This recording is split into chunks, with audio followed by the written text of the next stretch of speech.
doctors to the hospitals. Like for example, you're a doctor and you work in a hospital as a freelancer. You go there, just give consultation for which the hospital remunerates you. Does that also come under healthcare services? It is very clear. The government says that is also covered under healthcare services. So on that also, there is no GST which is applicable. Then the other important point is the food which is supplied to the patients in case the patient is admitted in the hospital and you are giving the food to him based on a diet which is prescribed as a part of his treatment, that is not taxable, that is exempt. But if you run a canteen or any cafeteria for that matter, where the attendants procure the food and all, that is chargeable to tax. So keep it in mind if you're planning to open a cafeteria or a canteen in your clinical establishment, which you yourself want to run, then in that particular situation, you have to take a GST registration.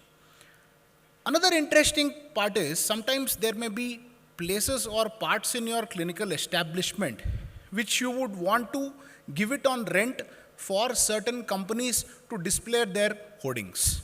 So any pharma company is there for that matter. They want to display their hoarding in your clinic so that the patients who come, they have a look at it and see. And you charge rent from them. You charge rent from them so that they place the hoardings in your premises. That also is not a healthcare services. So if you have such streams of revenue in your regular clinical practice, then you have to make sure you get your GST registration.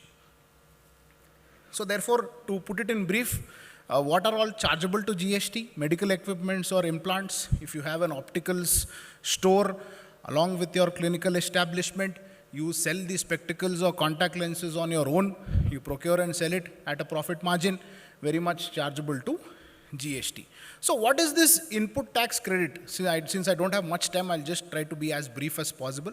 So whatever you purchase, for example, if you purchase a lens and you are paying, let's take an example, you purchase it for 200 rupees and you pay 18% GST on that.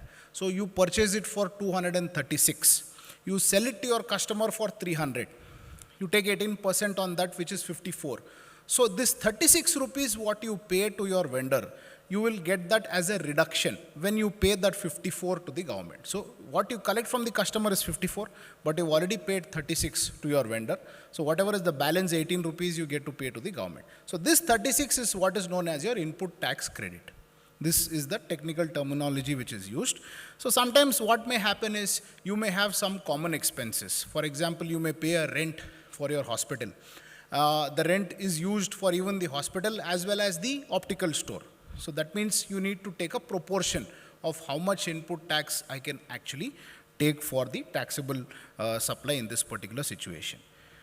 So these are the examples what we covered here. And so therefore, final conclusion, that is what was the topic for my session here. Should we have the GST or not? So there are two situations which we have to see here. When in case your clinic or establishment is purely of a clinical or medical nature, you don't want to be engaged in sale of specs, you don't want to be engaged in sale of implants, you plainly just want to do your clinical practice, and whatever implants or lenses are used as a part of your treatment, you just purchase it from outside and you give his bill only, whichever bill that pharma company gives. The same bill is attached and the main invoice plus that bill is given to the patient. Then you don't need to take your GST registration. It is not required at all. So when is it required? When you run your own optical showroom, apart from your clinical establishment, you have an optical showroom, go for a GST registration. If you are engaged in sale of lenses or other equipment at a profit margin and you are invoicing on your own name, then you go for a GST registration. Or if you have a part of your establishment which you want to let it out for rent, what you're charging from that company, then you get a GST registration. Also, there is a limit threshold for the GST registration. Your aggregate turnover should cross 20 lakhs. Now, many people have a confusion. When I say this 20 lakhs, it only includes the sale of optics or it only includes the sale of implant. That is not the correct understanding. You should also include your consultation revenue. Because when I'm calculating this 20 lakhs the total, I need to take all the exempt supplies and I also need to take the taxable supplies. That is how this total is calculated. So more than that, you need to go for a GST registration. If it is less than that, obviously, you don't need to go for a GST registration. So these were some of the important aspects which I wanted to cover I hope the session was useful to all. These are my coordinates. Any queries, you can just leave a WhatsApp to this number, and we can just take it offline. Thank you very much.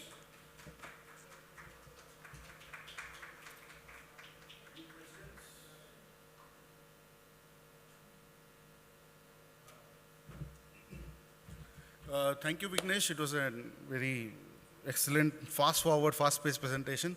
I can tell you that GST is a very vast topic to cover, and I'll share the link to that webinar that we had in the HO and TOS groups. It will be better. So now comes my small talk. My topic has generally been covered under insurance and practice management. So it's very difficult to cover the entire aspect in a short span of time. So what I decided, I'll just put 10 points on 10 slides and 10 things that you should do in your hospital in case you are handling insurance cases. Okay? So let's start. In order to keep the time, I have a small duck on bottom which is timed for 58 seconds. So first thing is, invest in a good EMR. An electronic medical record is something that we doctors, a lot of doctors find an inhibition to use. But an EMR keeps track of things. What happens is, if you have a patient, the patient has got an ID. That ID is linked to an insurance card, the insurance vendor, the TPA details. So every time you need not copy paste, and in the end, your staff makes a mistake of 5 converting to 6 and 6 converting to 4, that is going to cost a revenue for you. And that one single case will give enough money to invest in a good EMR. An EMR is a very essential part in a hospital which is going into an insurance-based revenue model. So next is a very simple thing, invest in a scanner with an ADF. What is an ADF? ADF is an automated document feeder. A very simple thing, a scanner machine which has got a slot on top in which you put the bunch of papers, press just one button, the scanner just copies everything, makes into a single PDF, sends you an email. Pretty damn easy. I have seen people, your staff in hospital, wasting time opening it, keeping the paper, removing it, keeping the paper, removing it, keeping. An insurance claim is having 15 to 16 pages. It's beautiful, 15-20 minutes. It's the fastest of the persons, 15-20 minutes wasted. So you need to set up your system in such a way that put it in centrally located. I have in my hospital, it is linked to Google Drive. I got 8 computers in my hospital, scanned at one place, it's available in all 8 of them. Immediately, 10 seconds it takes. Next point, understand your tariff. When you enter into a cashless agreement with the hospital, with the insurance company, you have signed something called as a tariff rate. That is a tariff rate you are supposed to deal with the insurance company. The insurance company doesn't care what the printed board on your hospital does. You might be doing a surgery for 1.5 lakhs according to your package. Those packages are irrelevant the moment you sign an agreement. You put a pen on the dotted line, you are bound by that agreement to follow that tariff. So the packages of your hospital become irrelevant the moment you sign the agreement. If you want to follow your packages, don't sign the agreement. Don't sign the agreement and say, no, my package is higher. No, that's not possible. You either sign it or don't sign it. If you sign it, abide by it. Next is use printed forms. So I tend to get hundreds of queries from other hospitals across the country on, we got rejected, this money got deducted. What I realize is I have trouble figuring out what is written on the form. Why? Doctors are very famous for bad handwriting, and we add on to it by filling it in the small boxes of the insurance company forms. It's very easy to use free softwares like Adobe Reader to fill out these forms without any ambiguity.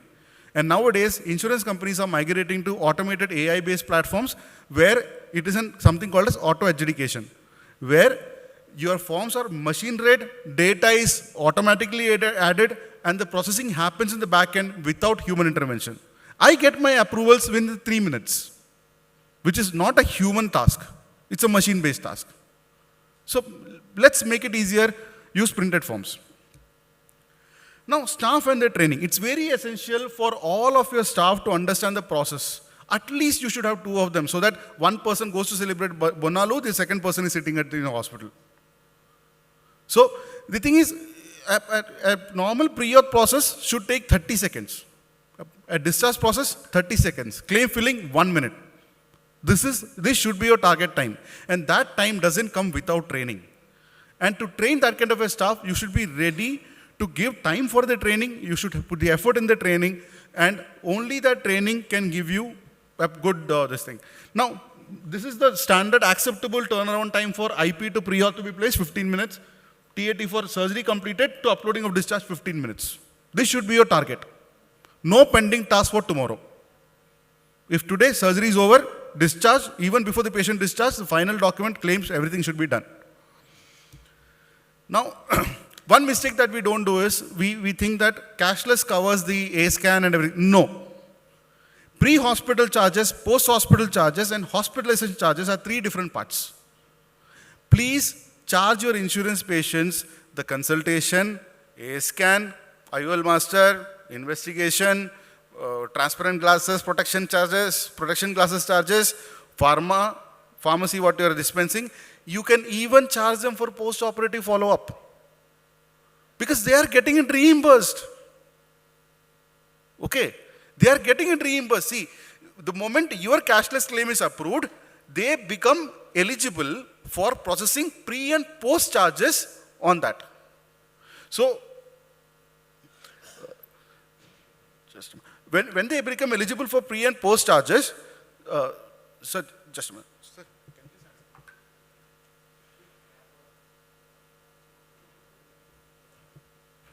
you so they can charge pre and post charges separately. So when they can, you please fill up the forms, give it inside, let them claim it from the insurance company. When they have the facility, why to let it go? Okay. Next is get a GST registration. It's my personal experience that I have had a GST registration from day one. It has served me well. It has served me well. In a day one, you know how much income I would be making. Nothing. But still, a GST registration, what benefit I had is I could accumulate the inputs, whatever the initial investment inputs, whichever the first equipment I bought, entire thing is on record. Later onwards, if I want to fold my practice, sell it to any of the other, if for example, Madhukar sir wants to buy my practice, so I will be able to put a value to it. I'll be able to put a value to it, and I will be able to support that value by using my GST turnover. It will be on document. So that is the benefit of taking a GST number from day one. I understand it is cumbersome, but once you learn it, it's not difficult. Now, the problem is we doctors have an inhibition on doing the lower jobs. We normally hire a person, let them do. No. At least 3 or 4 insurance cases, please sit on the laptop, fill it up, process it, follow the entire case from starting to end till settlement. What it gives you is an insight into the process, and you will be able to hold the ear of your staff better when they do a problem. You know where to put your finger, where to intervene. So, overseeing the staff needs experience yourself. See, if you don't know how to sweep the floor, it is difficult to explain to the maid there how to sweep the floor. It's as simple as that. So, I'm not saying that you should do it yourself every time, but at least few cases you do for the sake of understanding it. Next is use diseases and procedure coding. One doctor writes age-related cataract, second doctor writes intumescent cataract, third doctor writes some few cortical spokes seen in the visual axis, some says PSC, somebody uses LOX 3 criteria, some uses LOX 4. If you see NS3, NS4 grading, in case she's coming from LV Prasad, you will find NO3, NO4. What? Insurance people who are processing the claim are just graduates. May not be even graduates, you never know. You expect them to understand these differences? Don't. What they understand is coding. Every diagnosis has got an ICD code. Please go according to the code. What happens is they will just see your claim form, look at the code, type the code, they will get the details. Okay, this procedure, okay, matching, done. Make their job easier to make our job easier. That's it. Next is be ready to refuse. Insurance empanelment for cashless is not a necessity. The moment you show your desperation, you end up getting a lower rate. No doubt. It's something like bargaining in a sweatshop. You go there, they say 500, you say 400. They say, sir, 475, you say, no, 400. And there will be one point when you will say, no, I don't want, and walk away. And he will call you from behind. That's the same thing that happens in the insurance market or any bargaining market. So you should put your foot down. If the rates are not agreeable to you, please be willing to say no. So revision of tariff is also essential from time to time. Everybody knows inflation goes up. So that's it. My time is already done for the 10 points.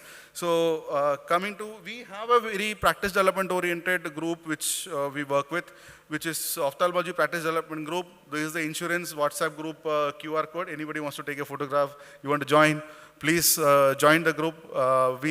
We have very frequent doubt clearing sessions. We have very frequent webinars on these aspects. Welcome to be a part of it. And we have Opthal conference coming up in August. We have a complete workshop session, roundtable sessions on these practice management aspect. Basically, we try to tell you how to earn slightly more. That's it. Okay. So that's the end of my small presentation. Hope it was. Now, next is I would like to invite Dr. Aloka. Now, a small introduction to Dr. Aloka. She's a pediatric ophthalmologist. And, she's a person who decided what I want to do, and she has done that. So, she has got an exclusively pediatric setup, pediatric eye hospital. She doesn't touch other cases. And to have that kind of a niche specialty in a city filled with, many other big ophthalmologists is not easy. And she's done it very fast because we started discussing even before we started her center, and one day morning I realized, oh, ma'am ka shuru ho gaya. It was pretty much fast. So I would like to invite ma'am. Excuse me. Ma'am. Thank you, Dr. Hari.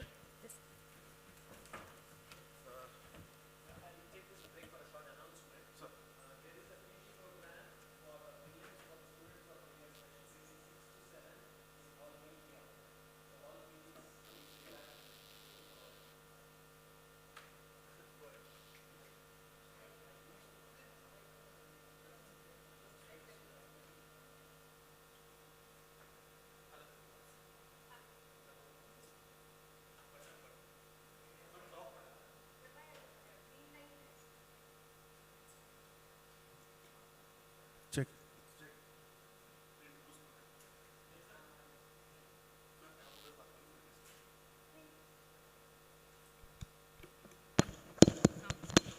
Maybe it's not working at the pediatric height. Yeah. This side, that side.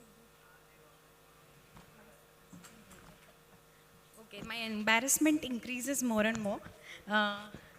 So I think, I don't know what to present here as such, but like Dr. Hari said, I've stood on the shoulders of a lot of people, and I thank all the gurus who are in this room also, who have encouraged people like me who are from a very small subspecialty, and kind of, it wasn't as easy as Dr. Hari said. It's not like you think in one direction. Sometimes life cuts off options, and so I landed here.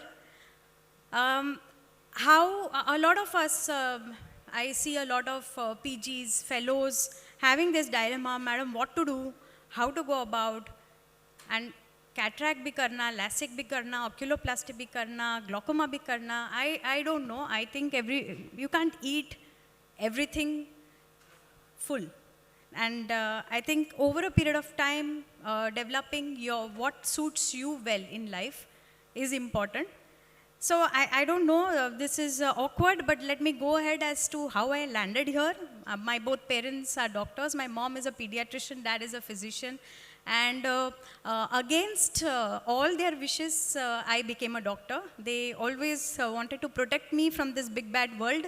And I ended up marrying my batchmate, who is also a doctor. So they've all been in private practices, and I ended up at this Mecca, that is Arvind Hospital, Madurai.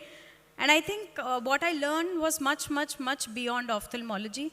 I learned teaching, sharing, empathy, and in that time, in 2005-6, there was already teleophthalmology there. We were doing teleophthalmology consultations. So this whole Zoom meeting kind of thing was done in a different platform at that time. And of course, what I stood on was excellent surgical skills. I think that holds the most in your practice.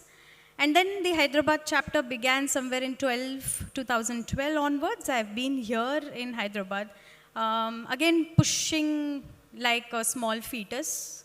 I visited, at one time, I was visiting almost 15 to 20 hospitals. And this is, what I understood is there is a lacunae in the pediatric eye care in the city, and I visited a lot of pediatric hospitals.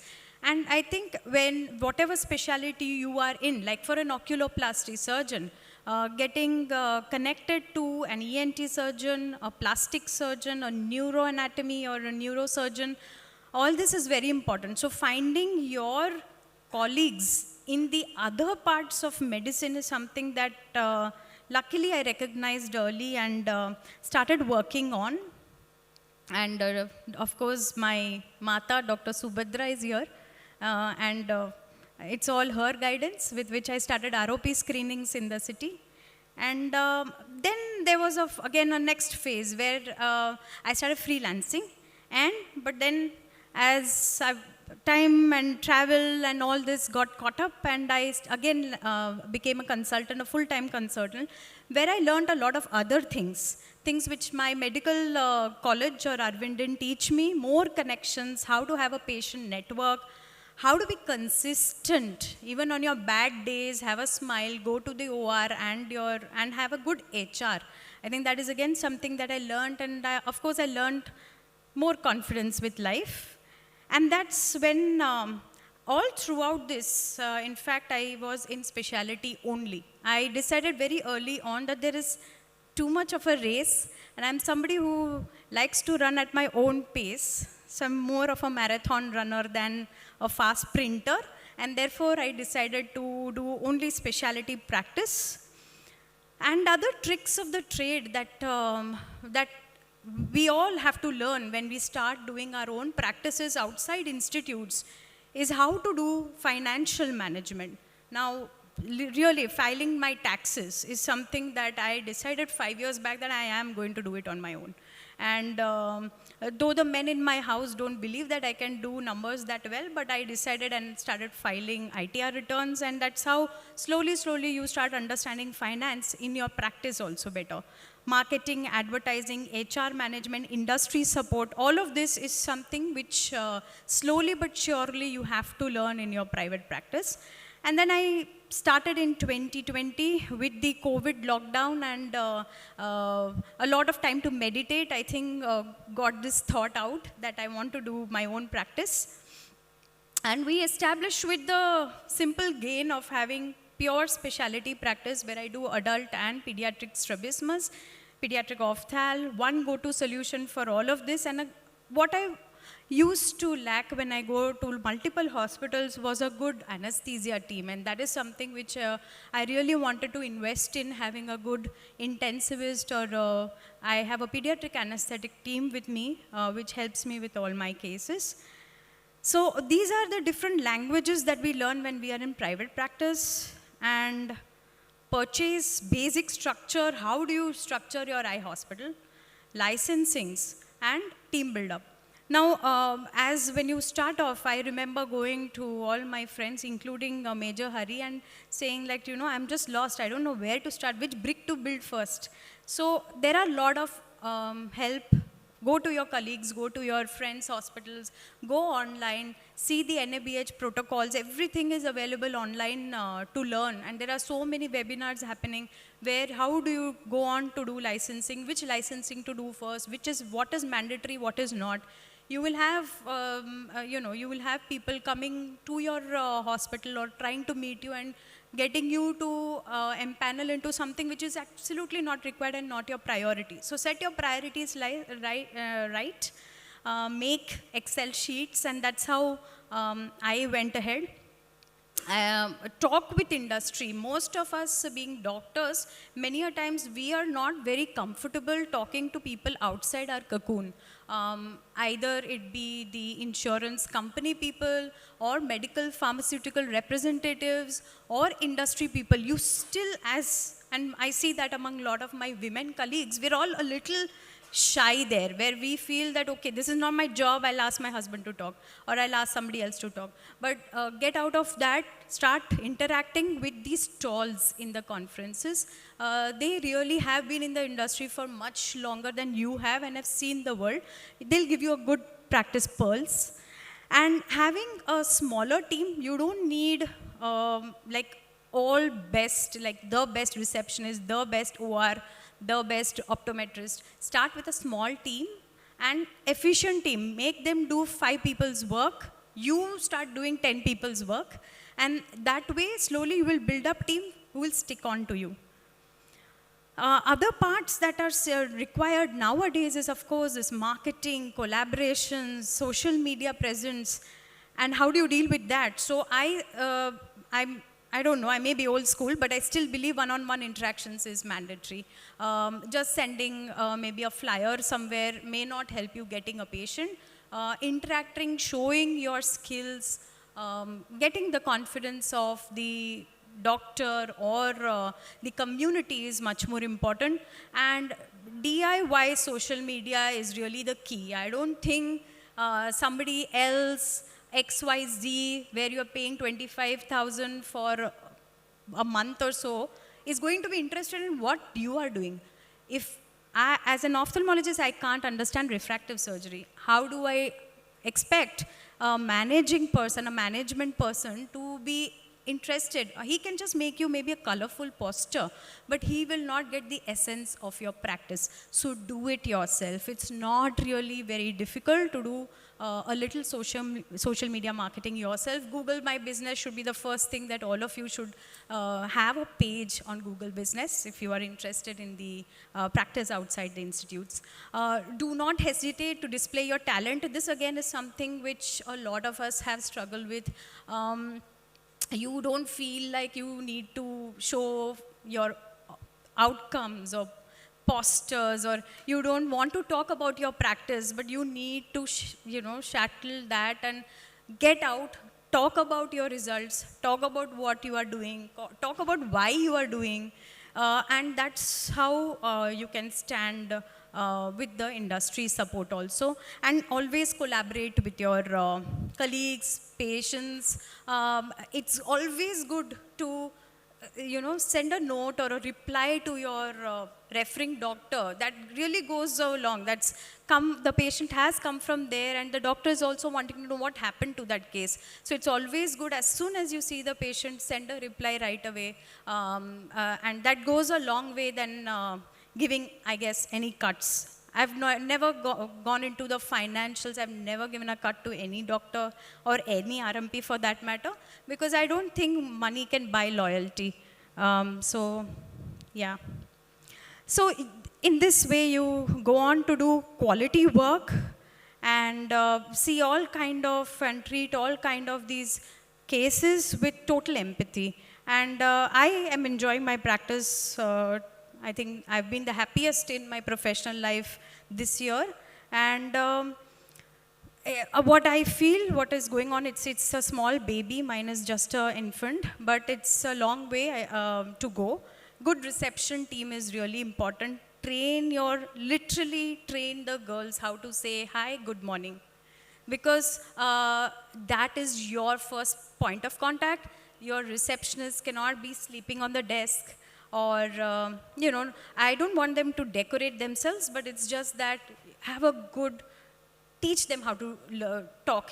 Imagine we being from good schools, good institutes, still can't talk. So those girls have not had an educational background or that social standing in life to be able to say hello, good morning, how are you? So teach them how to talk. Continuous education on displays in your hospital, showing your work. What are you doing? where did you go, which conference did you attend. All this should be there on that display table, display units in the hospital where you are. Social media handles, keep updating. It is a little tough on your low days, but keep up. And patient engagement. I think you can't hassle patients with too much of SMS or WhatsApp or these things, but if a patient contacts you for a red eye on a Sunday evening and you reply to that, that goes a long way into your personal relationships. I made a coffee table book. Again, talking of shyness of showing your work, we managed to make a book of all the work that I've done, pre, post, and put that coffee book in the waiting room. Again, that helps a patient see what you are talking about and have a good, for my practice, having a good anesthesia team is everything. Added features, I started doing vision therapy, low vision aids. I attended low vision aids workshops to learn them first. I do good orthoptic workup, have a separate myopia clinic, and but try to do as much possible meaningful community work with low socioeconomic strata and schools around. Team building is the key, and attrition rate is a problem. Two people from this team are not even there with me, but that's how it goes. I shed tears, but then put up those warrior pants back. Again, I have miles to go before I sleep, and these are what I would like to do. I would like to advocate for squint patients, adults especially, have more outreach services, and work on accreditations. Thank you.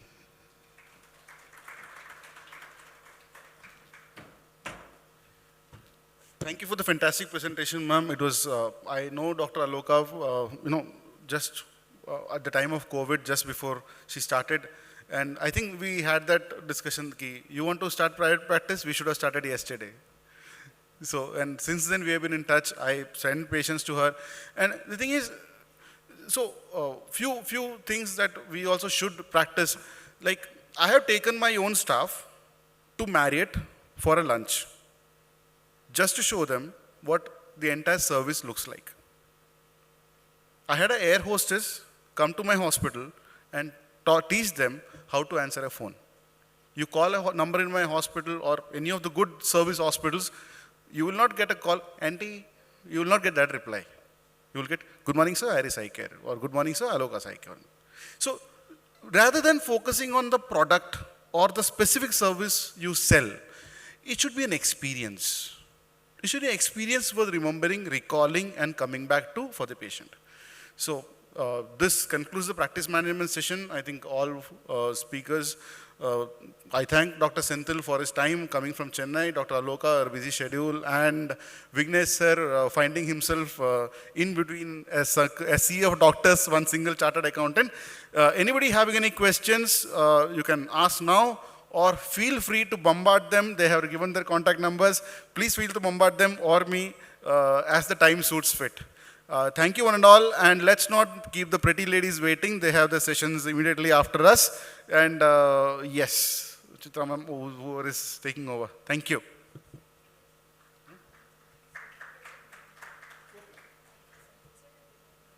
Yes, I would like to invite Dr. Senthil on the podium. So, this is a small memento for him. Do we open and give, sir? For traveling all the way from Chennai.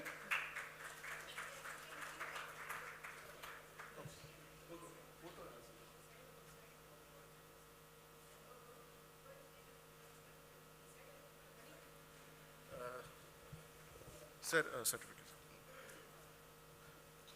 And Vignesh sir, please, you being the guest, all of us are hosts because we are a member of the society and but you are a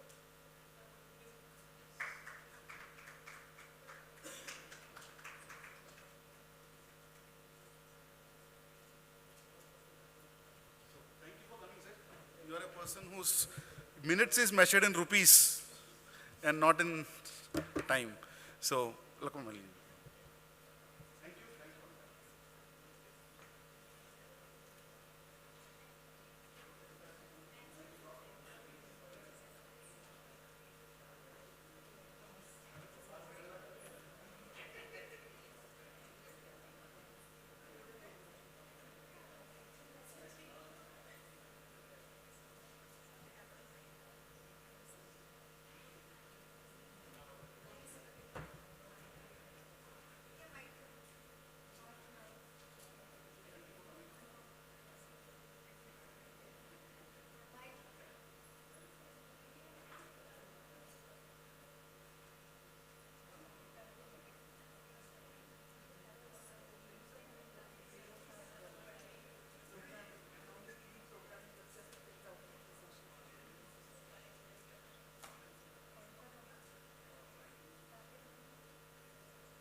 Hello. Hi, good afternoon, everyone. I'm sure you're all, waiting for the dessert after your lunch time, and we are going to have a great session on what it is to be here in the Women's Ophthalmic Society. And maybe some of the people who are far away, you can come forward. And Somshila. So we have the sessions here.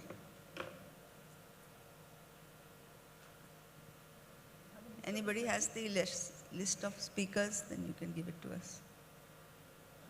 Namrata is here? She's here?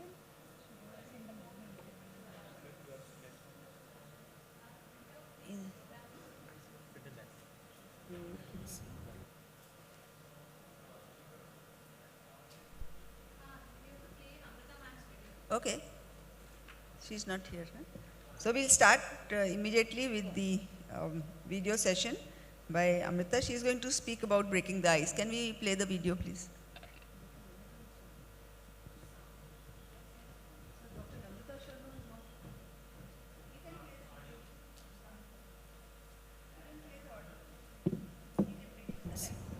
If you look at the leadership by women globally, the figures are not too great, and whether it is All India Ophthalmological Society or it is other international societies, it is only 17%.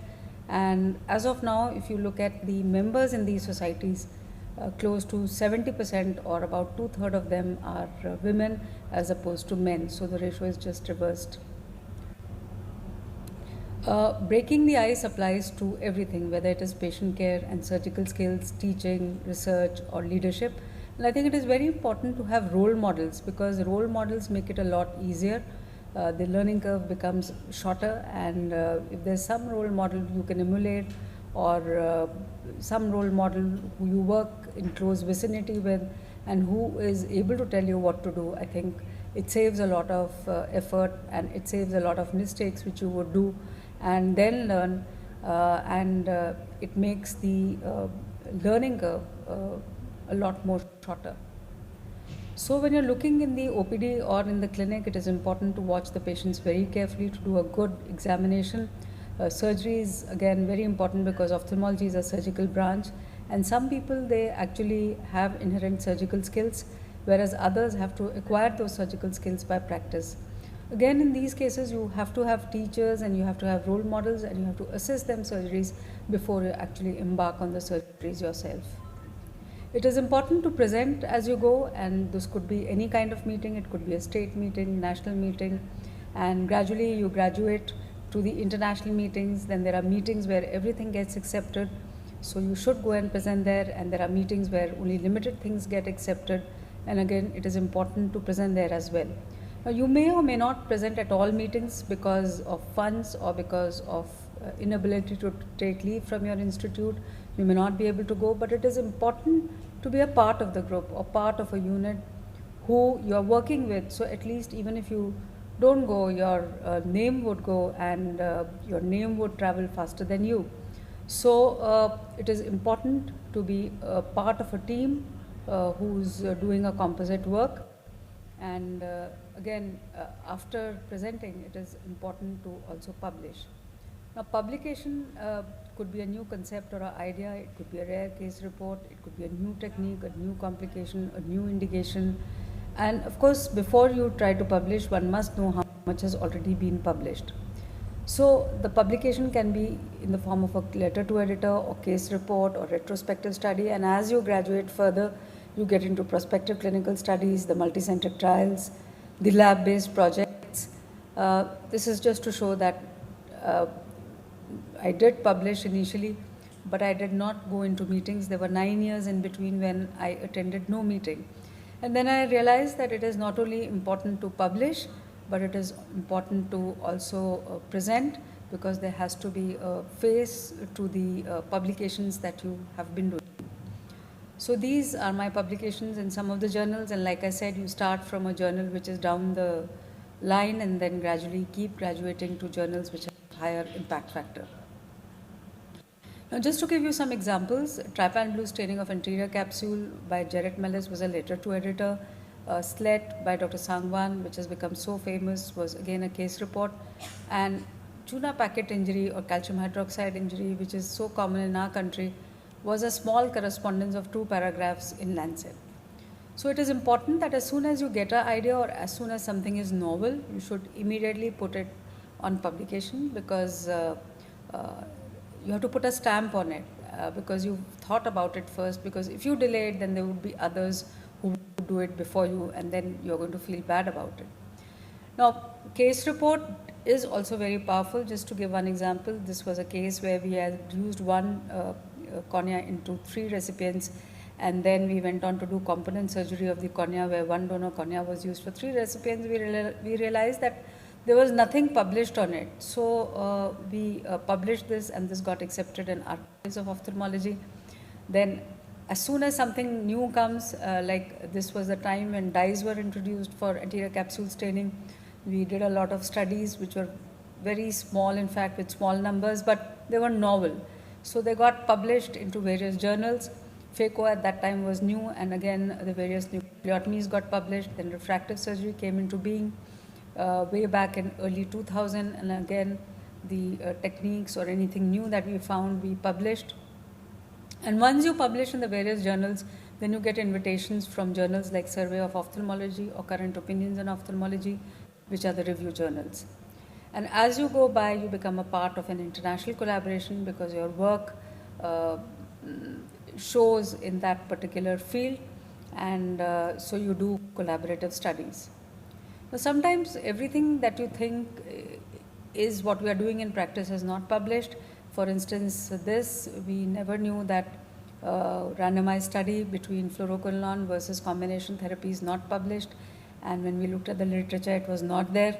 So we did this study, and you don't know what is an opportunity, because this was again 16 patients with 31 eyes who fell into a ditch which had sodium hydroxide, and then we just documented this, and this got published in American Journal of Ophthalmology. This was a follow-up of almost 3 years, and sometimes it is important that you document everything so that it gets published as and when required, or at least gets presented as and when required. Now, it is important to publish immediately after you present, because you may be presenting a particular thing in various conferences. This is one example, double bubble talc, which we were publishing in various places, and we were presenting in various places, and we didn't publish it, and we realized that it had got published much before and ours publication, that's why it got rejected. So it is important that you are vigilant and you publish immediately after you present it. Now, rejection of any particular publication does not mean that it is not their priority. You have to sometimes change categories. For instance, if you are sending as original article, you may have to change it to innovation, or you may have to change it to a photo essay, because there the submissions which are there are less. Now, just to give some example, this article on topical p-fluoxetine in bacterial keratitis got rejected 17 times, and still we published. So it is important that you do not keep any publication in your computer, but it is there on the internet, so that you are so that anything that you've actually written sees the light of the day. Now, it is important to change continents. For example, if there's some article which has got rejected from AGO, Archives and Cornea, that means it's in US, so you change to British Journal of Ophthalmology, or you change to I, or so you send it to UK, or you send it to Australia, and this is one way of getting it published somewhere or the other. Now, there has to be continuity in research. For instance, if you are publishing in corneal ulcer, then we worked on Netasol, and then we got it patented. So when you have published or worked in a particular field, continuity is required, or the various ways of doing corneal transplantation. Again, continuity is required in this, and then you write a review article on targeted corneal transplantation in Current Opinions of Ophthalmology. So as far as publishing is concerned, all ophthalmologists in the world are intelligent. All of them are thinking alike, and you don't have to be smarter than them, but you have to be faster than them in conception of an idea, execution of an idea, and publishing of the idea.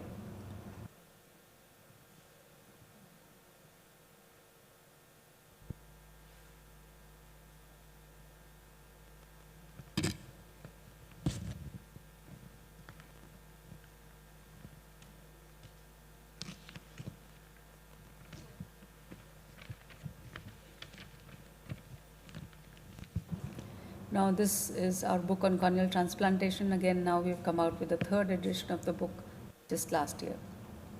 Then one particular video, when you present, you can actually present it in the same calendar year and can send it for submission for awards. So if you make one good video, you can send it to multiple places in the same calendar year and you can win awards for them. But like I said earlier, that you should always publish even after winning awards. Awards is not the end and be all of everything. Now, as far as professional societies are concerned, I know that not very many female ophthalmologists are willing to take this role, but if you have the desire to do it, if you want to contribute to the society, then one should do it. There is a component of self-hesitation and there is a component of time as well, but I think if you want to make time, you can make time for everything. It is said that if you want to get work done, you give it to the busiest person because he would find time or she would find time to get it done in the quickest possible manner. Now, as far as the leadership is concerned, it is important to know that true leadership cannot be appointed or assigned, and titles, I feel, are often meaningless. Leadership has to be earned, and power is in the person and not in the chair. And so it doesn't matter whether you have the chair or not. If you want to do it, you will do it. When you want to get into leadership role, it is important to tell your vision to people, because people do what people see, and it is important to communicate the vision, to model the vision, and to set the example. Again, in leadership roles, you have to identify role models, mentors, and you have to be part of the networking group to be a part of the leadership process. And I always say this, that communication is the key to success. So it is important to connect to people, to communicate. It is important to do hard work, but it is also important to project that you have done hard work. Projection is something that we as female ophthalmologists don't do. We are very hardworking, we are very good followers, but we should be very good leaders also. I think leaders should also know when to give it up. It is important to empower others so that you do develop a second ring of leadership after you. It is important to make others win, and it is important to empower others and bring about change. So, a word about Women Ophthalmic Society in India, which I thought, like so many female ophthalmologists, is perhaps not required, but I do feel, and my sister Dr. Mohita Sharma started this, and she said that not all female ophthalmologists would get opportunities which possibly some of them would have got, or which possibly you have got, and it is important to create opportunities for everybody and hence this society. And I think it is doing a great job. Now there is a World Ophthalmology Women of World WOW, that is the Women in Ophthalmology Worldwide, and I'm sure it is doing a great job not only nationally but also globally. Like I said, that people buy into the leader and then the vision. So just to give one example, when I was trying to get into All India Ophthalmological Society, we did put up our 15-point manifesto for people to see, and if people believe in you, they do give you opportunities into leadership role, and this is the AIO's headquarter building. And subsequently, of course, is another story, because the path after that was also not easy. It is important to understand the system you get into. You are actually amidst the leaders who know it all, and that is what happened when I entered into All India Ophthalmological Society. You have to figure out everything yourself. The help is not forthcoming on its own, and the first year was a learning phase for me, and I realized that you cannot implement, execute everything that you want to do, and everything needed had to wait for some time to get approvals at all levels, and sometimes you even have to do lobbying to get approvals on what you want. And just to give you one example, wet lab idea, which was started by me in year 1, actually became AIOS Prayog Shala in year 6, so it took almost 5 years for it to happen. But it does happen if you want it to happen, and I think that is the grit that one must have, and I feel all women have that because they have to do so much of multitasking. Again, in leadership roles, sometimes you have to do advocacy, and you have to knock at the doors of multiple offices in Government of India, in state government. Again, networking and constant follow-up is something that is required. The trivial issues you may have to tackle, which are very small issues, to mountain heads, which are very hard to tackle. You may have to do crisis management like we had to do during the COVID, and then management post-COVID, because that is again another story. And of course, deal with the conferences and the CMEs that happen. Sometimes they are less, sometimes they are more. And I think it is going to be a different presentation on what happened after I got into All India Ophthalmological Society. So, a word about personal life. I do feel that balancing really doesn't happen. It is an illusion because it leads to mediocrity. You have to strive for excellence. So the focus has to be sequential, and it has to be event-based balance. You have to focus at both the fronts, whether in the personal life or in the profession, depending upon which takes upper hand. And of course, support from the family is really required. So my acknowledgements to my family, who's been really very supportive, and thank you very much for your kind attention.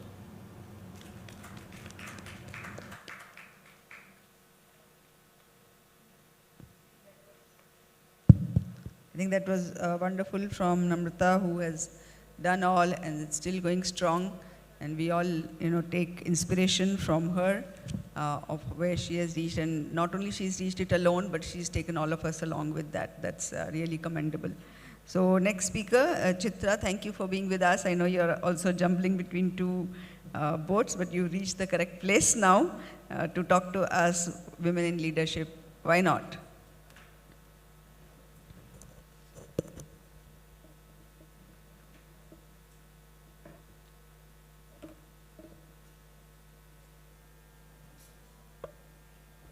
I saw so many women in the morning session and during the lunchtime. I don't know where they all went. I think women should be there for this meeting, for this session, because there's so much we learned from our seniors and our colleagues along the way. So I want to see the full screen. I don't want to see like this. Presenters notes nahi chahiye.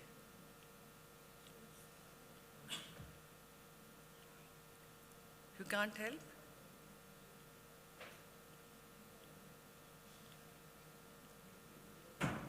I only want to see the full screen of this. Presenters notes. कहाँ जा रहे हैं?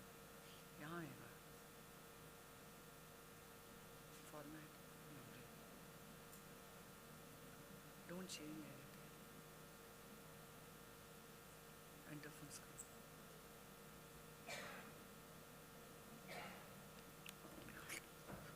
Can you all see? It's not showing. Oh, I have to put play. See, this is coming, no? This I don't have. Sorry, sorry, I know Som Sheila is very stressed about the time factor. Nahi aayega. Okay, so let it be. I'm just seeing half my slides. So my due to talk with you all in the next 15 minutes, it's women in leadership and why not. Basically, simplistically thinking, what is leadership? Leadership, I'm telling you, is not about titles, it's not about positions, it's not about flowcharts, it's about just one human being influencing the other. The next question you can ask is it a virtue? Is it a passion? Is it some kind of an emotion? Is it a focus over focus? Or do you think only some people are born to be leaders? It's an entirely different terrain. And the next question you would ask is it necessary that all of us take that terrain, which can be so tough, which can be so deluding, so frustrating? And sometimes, as I recently felt, it could be politics steep too. But then, are we all destined to be just in one of those slots which our parents put us in or our husband puts us in, and they feel comfortable with us in that position? Are we also not meant to seek horizons? Are we not meant to do something beyond what we ourselves can contemplate we can do? So, which other words, it means that the leader may need not follow the path which has been set, they could actually leave a trail. This is a story of a young boy who used to play with us in our younger days. And you know, we used to all run with a kite to fly, and whose kite flies highest. And this boy's kite used to be always the highest, and it used to cut down our flights because he used to use a particular way to sharpen his threads. And he used to feel so elated, and we used to admire him. Had his mother known that there was that leadership quality in him, probably he would have been a leader by now. Again, if you think of a household, a mistress in the house and the cook, and there are a lot of members in the house. The cook somehow has a way of knowing which food suits everybody in that house, and she caters to their needs, and even the older men come to her and tell them, what have you cooked? Have you done what I want? And there is this mistress of this house who somehow has all these different family members sitting with her in a corner and discussing their own personal problems. Don't you think there was a leadership in the cook? Don't you think there's leadership in the mistress? In other words, I believe leadership is anywhere. For that matter, even that ant which leads a trio of ants to build a hill, I think there's a leadership in that ant because it identified itself to lead the other ants. So then, leadership is seen in every nook and cranny. It is about honesty, it's about humility, it's about transparency, and it's about a deep-rooted commitment in your body, in your mind, that you have to lead this thing together, you have to have your passion there. There has to be a quality to it, but there has to be equanimity to it. There has to be an acceptance to the failure which comes with it. There has to be a brilliance, there has to be a genius, and that's what sets a leadership apart. And I think it is there in every single one of you. And I want you to promise at the end of my talk that each of you are going to be leaders in your own spheres. During COVID times, I did read in the papers that there was a group of young guys who took it upon themselves to take care of the older people in a citizen's home and would ensure that the bank accounts were filled because the fear and the myth that they shouldn't go out was there. There were another group of youngsters who spent that time, they didn't have much money, but they took care of feeding the laborers around that place, free food at lunchtime. And these, I think, rising up to the stressful moment is actually leadership. Leadership, I believe, is not false promises, it's not about collecting crowds, it's not about podium presence, but I think the leadership quality is when you have that fire in your belly, when you realize that the troubled moment has come and you pick up your innate leadership. So the next question comes. The talk was women in leadership, and what is so special about the issues which confront her, which I wanted to talk about? Believe me, history tells us something. It tells us that evolution for a woman was a real tough story, and it's an untold truth that she bears the brunt of all the familial challenges. So then, do we pause the button? Have we come forward? Yes, we have. Where have we come? Maybe a little before our times, they were more in middle managerial positions because it was foretold that a woman is inconsistent, is less dependable, that she's plagued with her own household challenges, and the man in question plays the field because he's unfettered, he's unhindered, he's chauvinistic, and he's dominant. I don't think all men are dominant like that. I'm telling you the story of evolution. But there were women who rose to this rebellion and came forward. And during this time, the intelligent men realized that it was necessary to have a diversity. It was necessary because the woman thought differently for a particular problem and a man thought differently. So then you have diverse perspectives coming. It was collective decisions, and thus the interests of all was protected. And having men and women working together could be a stronger platform. And then some woman came forward and thought, why not they mentor the other woman? And anything positive seemed to make sense. So there were women who would crowd around these other mentors, women, because these women were trying to build up the potential which each other woman had to take up her career forward. And she was trying to create a space so that all of the actors can think together, act together, and move forward together. And there was a hope that by mentoring, there would be a lot more women leaders would come forward. So some would give advice, some would tell their success stories, some would actually coach, some would hold hands, some would even monetarily help. But then, even in that time, there were those tough tales. Like there were many women who did not like to support another woman too much. Because, they had really struggled to come forward where they had, and to have a cluster of women trailing behind, they didn't want that. So they wanted to fight the men in the men's world and not take a pack of women following them. So then you were left somewhere. You were mentored, but you were not taken along. But then, let every woman think that she has been the little princess in a house where her father said that there is no guy born who was fit enough to marry his daughter. And I'm sure all of us daughters here know this is what our father said about us. So we are those women, and why can't we go into leadership of power and position? And there have been realistic changes which have come in the life patterns. There have been childcare, there have been creches, there have been remote working, which earlier prevented women and drained them from coming into the system after childbirth. But all these things were now a little of the past. There was this Harvard Business School study which said that by increasingly hiring women partners, what happened was they saw a 1.5% spike in their overall growth. And this was more profitable exits, and this seemed to be a direction to go.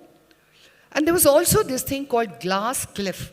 Now, what is this glass cliff? It is something when a woman is identified if there is crisis.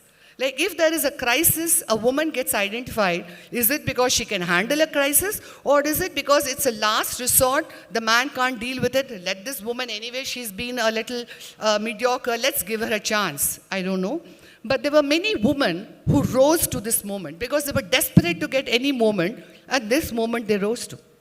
So then, during pandemic, there were a lot of things which happened, and a lot of leaders came forward, trustworthy, dependable, and they were those people who could rise to any crisis, and they took the country forward. Their respective countries, small towns, big districts, everything.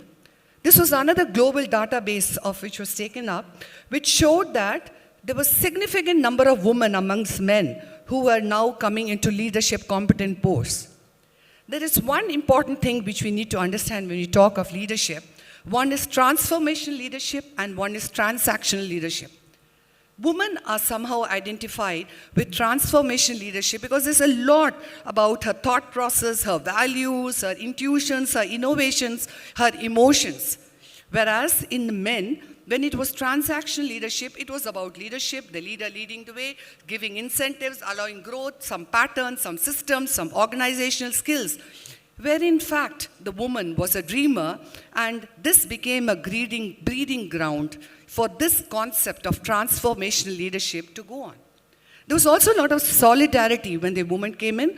And what happened that you could hear of stories of women being in those border areas, the fighting areas, and women were pilots, women were drivers, women were coming everywhere.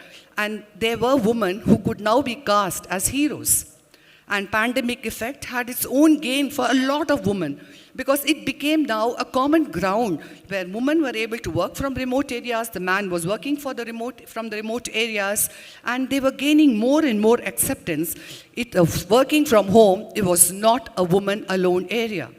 There were larger companies which were realizing that this was a way to go because they were no longer having to spend on having places on rent and saving on rental. Saving became significant for them, and this seemed to be a recipe. And this also had one disadvantage for the woman getting burnt out because she was doing all the work at home and all the work in the office and the office work at home, and it was going beyond her working hours. But then there was still a place for this, and this became a ground for the women, especially the homeschool children and the single mothers and the shift workers. But then men and women started having a more common ground. There was more diversity. There were many of those boundaries and barriers got broken down, and it became a broader reach. So where do we see the woman today?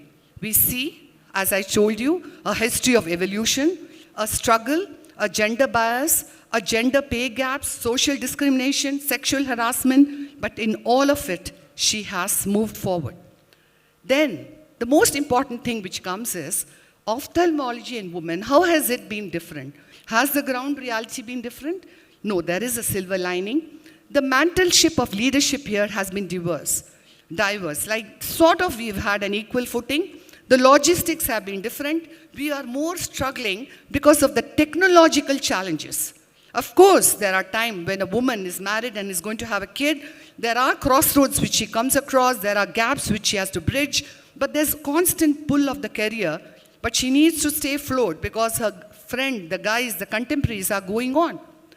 If you look at the redistribution of responsibility, this study tells us that a woman on average spends 352 minutes in a day for unpaid work against 52 minutes by men. Have you thought about that? Yes, it is a place for thinking. What a woman, however, needs to understand is that she has to have the maturity to allow this graceful passage of time for childbearing and follow-up of responsibilities, the graciousness to embrace the motherhood, because it's a gift which only a woman can have. And she needs to have the intelligence to exploit that movement, build her relationship with the family members, the family which she has embraced, which may not have been her own family, but that's the family which is going to be there for her. And if she wins them all, she has won the race. The scenario continues to evolve for this woman in ophthalmology. There does come a moment of redundancy where you feel you have not been able to achieve, you're somewhere left behind. But then I think it's a moment to awaken yourself, because you only see obstacles when you take your eyes off the road. And women, I don't think we should take our eyes off the road till the last breath which we breathe. We need to understand that we need to build in our foundation step by step. It might be some small training program, some fellowship program, something small or something big which we need to follow. And we need to ensure that there's a slow and steady climb which you're constantly having, where career is your own personal belonging and does not belong to your husband either. It is your belonging. And this climb, believe me friends, is a solitary climb which you have to climb. When I came into this ARS, this member ARC, or the member scientific committee, it's not that my husband did not support me, but he would have loved to see me home every evening and me being there for everybody and everything, right from the watchman to the servant to the gas not being on or any ordinary mediocre thing. But then we need to tell them that we would take care of that. After all, a woman can deal crisis, a woman can wear any number of hats. So you don't let go of that. You do that, and probably you do that, the other things further on, so that you are on a climb upstairs. There is also this monster survey, index survey, which says that women earn 19% less than their counterparts, even if they are working the same quality. But let's understand women. We have been rungs of ladders for many success stories who have been built upon us, and I think it's time that we rise to this moment and build our own success story. We need to build an army at home. We need to ensure our internal relationship with our husband or his family or our family or everything is strong, because we have a war, we have a conflict to fight on a daily basis, especially if you're a mother with younger children. We need to differentiate ourselves from the routine negativism, the routine bad backbiting, anything. We are beyond that. We have to be smiling, we have to be positive, we have to be charged. We could join small practices, we could do half day, we could go on to 3/4 of the day, we could join some people who have a well-established practice. If a husband is generous, he allows you the loan, you join his practice or take his help, go on to our practice. But you can take help different ways, but ensure that the growth is slow and steady and continuous. Women are foolish if they think that they're equal to men. I believe that a woman is far superior and has always been so. And if you want something said, they say you ask a man. But if you want something done, I believe we all ask a woman. So you want to know what is the definition of woman now? I think a woman is a winner. You just watch this woman. Don't you ever challenge her. She has challenged herself at various segments of her life. She has got the best of her most inimical moments. She had made new families her own families. She has risen up slowly towards a pinnacle. Maybe later than you, maybe. But she has cherished memories. She has taken diverse paths. She's versatile. She's a man in a man's world, a woman in a woman's world. And believe me, she's an unbeaten second half of her better half.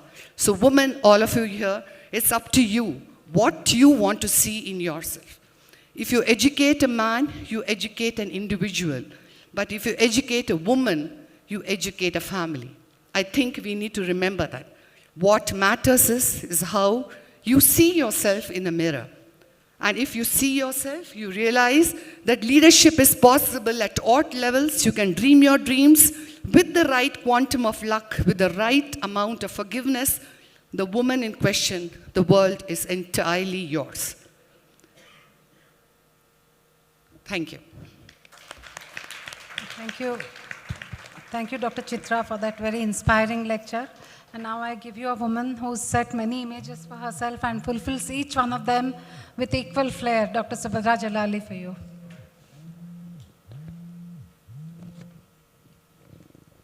Hi. सो रहे हैं कि जाग रहे हैं?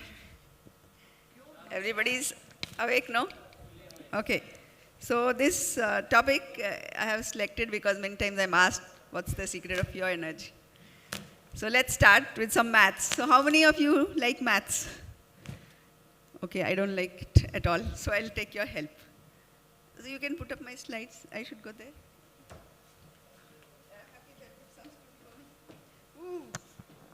Okay, thank you for that. So here I am, and many of you know me as Dr. Jalali or Dr. Kaul, which is my husband's name. My home name is Pinky. And of course, I'm a sister, daughter, daughter-in-law, homemaker. I'm also a cultural ambassador of my, Kashmir roots and my Telangana hat. And really, it's just my love and my energy. And the thing is that always Sat Chit Anand, always happy. It's not that I didn't have problems in my life, but it doesn't matter because the most important thing is that I'm alive and I have only one life to live. So let's do some maths. So just imagine that, 1 day of your life is 1 rupee. And we are going to live till 100. All of us are going to live till 100.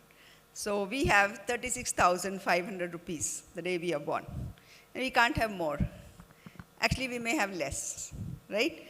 So quick maths from people. So whether it was Jesus Christ or Swami Vivekananda or Modi or Subhadra, nobody is going to have more than 36,500 rupees in our bank balance the day we are born. So do you think we are rich or poor? If you have 36,500, Madhukar, if you have 36,500, are you rich or poor? I think we are very poor. I mean, मेरे पास 36,500 रुपया होगा तो वो मेरा एक shopping में खत्म हो जाएगा. It's going to finish like this. I just have to buy 3 sarees or 1 piece of jewelry and it's gone. I mean, 36,500 आपके लिए ज़्यादा है, मेरे लिए तो बिल्कुल कम है. I mean, it's just peanuts.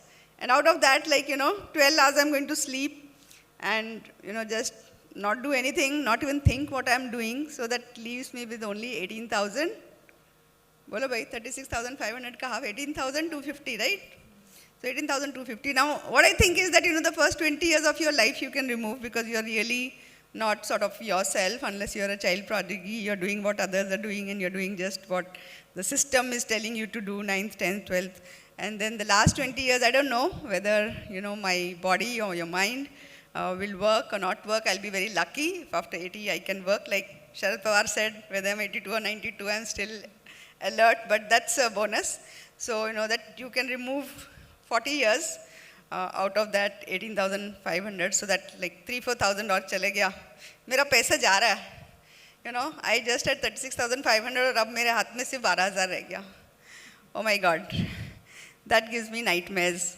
कि सिर्फ 12,000 rupees मेरे पास है और मुझे सब कुछ करना है. मुझे खाना भी खाना है, डांस भी करना है, कपड़े भी पहनने हैं, मेकअप भी करना है, अपना सर्जरी भी करना है. Everything I have to do. I have to do so much.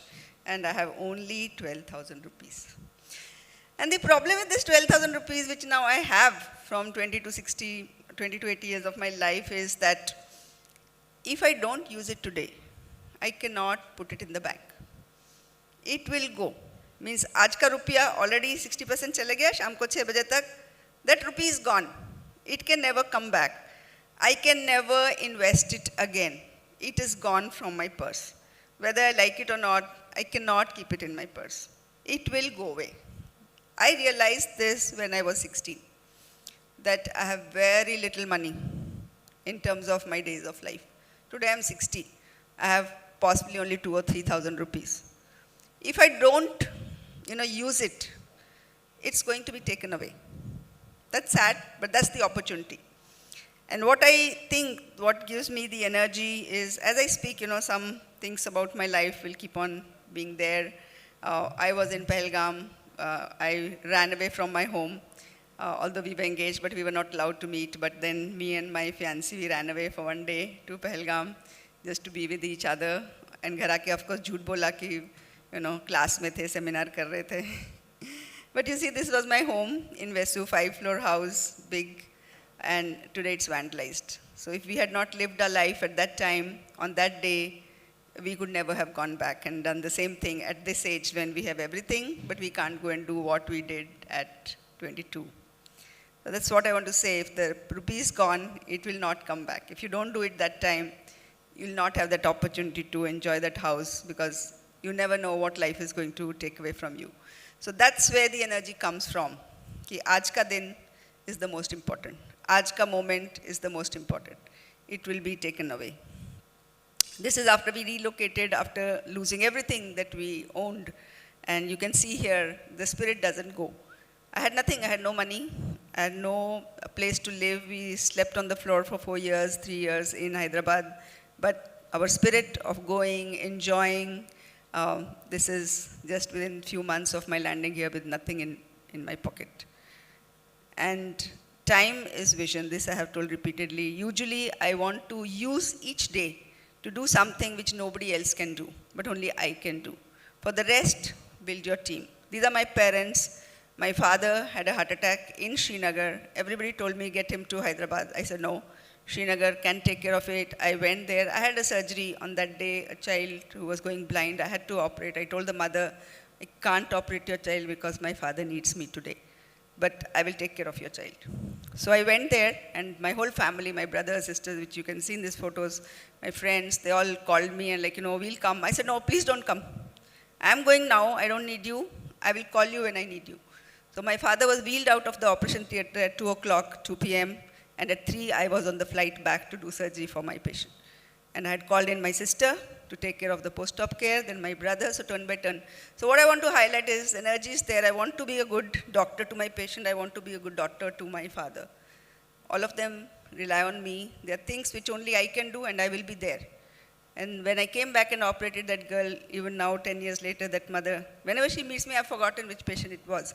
She tells me, Madam, आपने अपने father को मेरे बच्चे के लिए छोड़ा. I said, नहीं, मैंने आपके बच्चे को अपने father के लिए भी छोड़ा. और दोनों को मैंने फिर care किया. So, so build your teams, have faith in others, organize things. You have precious time. You are a unique person, and that's where the energy will come from.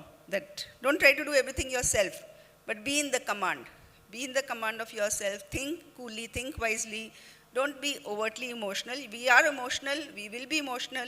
It takes emotion to go from here and take care of my father for those 6 hours and then come back. That's emotion to take care of my patient after 12 hours. So yes, be emotional, but think coolly and arrange things. And then you can be the leader and you can really enjoy the confidence of everybody. And you can do what gives you happiness. And then you can deliver also the best things that are required. And these are my team members. I showed you my family. They're my strongest team. This is Gauri, who's been my pillar of strength for last 30 years here in an unknown land where I didn't know the language. I had no godfathers. I had no godmothers here. Nobody to pamper me. Unknown place. And yet, you can see I work 18 hours a day, 12 hours in the hospital, and 6 hours in the house. Just to give you an idea, this is my daughter-in-law. She's a new daughter-in-law. She was going to graduate in London School of Business. I went for 48 hours just to be on her graduation day. My husband was aghast, like, you're going to spend 5 lakh rupees or 3 lakhs rupees just going for 4 days. I said, that's not important. I have the money. I don't want to buy a sari. I don't want to buy jewelry. I don't want to invest in a house or a room or a marble place. I just want to spend that money and be with my daughter-in-law on that day. It's a very special day for her and me. And I want to be there on that time.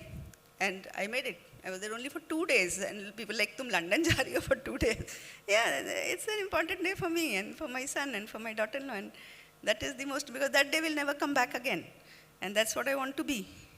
Yeah, you see, I was told that I'm going to have a picture taken with the Queen's daughter-in-law, who was in the James Palace, which is the palace where, so she's Diana's sister-in-law, and they had informed me that you're going to be, the royal photograph is going to be taken with you. So I was like, okay, that photograph will be taken by me, of me and the Queen, but I don't want Firangis to be standing behind me. So I told Tapas and Narendra, I said, kahin nahi jana, you're not going to take wine, cheese, anything, just stick to me. I don't know when the photograph will be taken, where it will be taken, but they have informed me they're going to take a photo, so you just stick behind me so that in the photograph, we all are there from India, and we are, and keep on smiling and just be there. And this is a very impromptu photo. This was just taken there. We didn't know when it will be taken.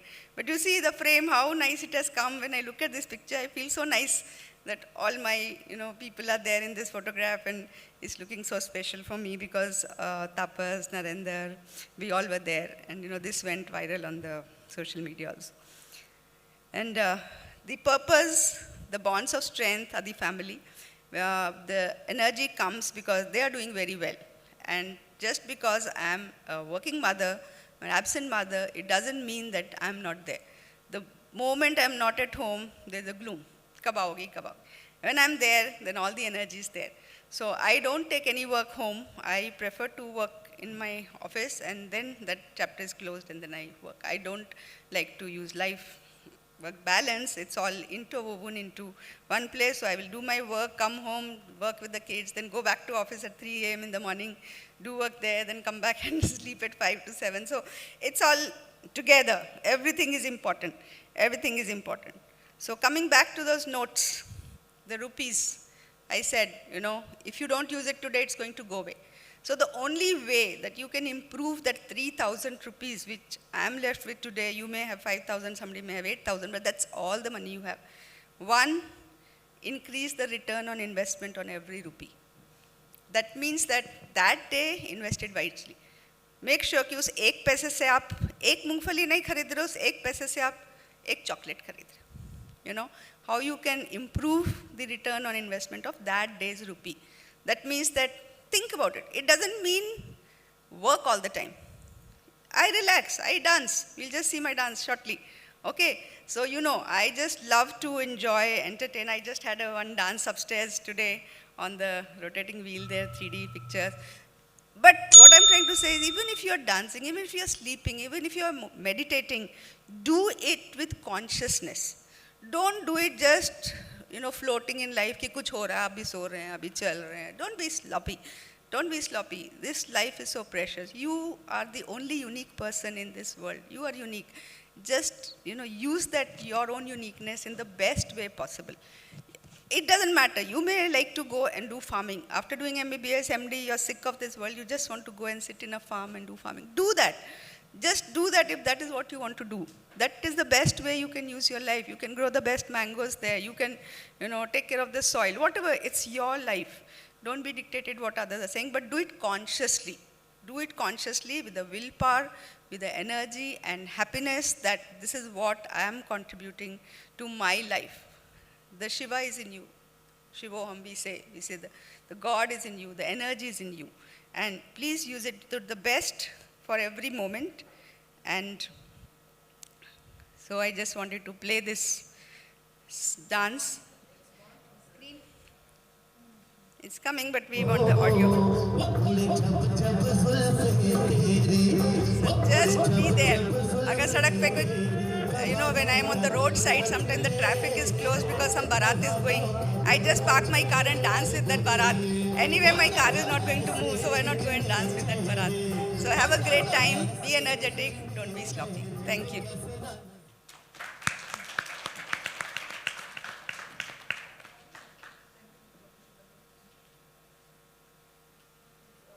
Inspiration listening to you. We still have 2 more talks to go. The next talk is by Dr. Swapnali, and she's going to talk about the fellowship options. I'm sorry, Swapnali, to do this to you, but please try to stay within time.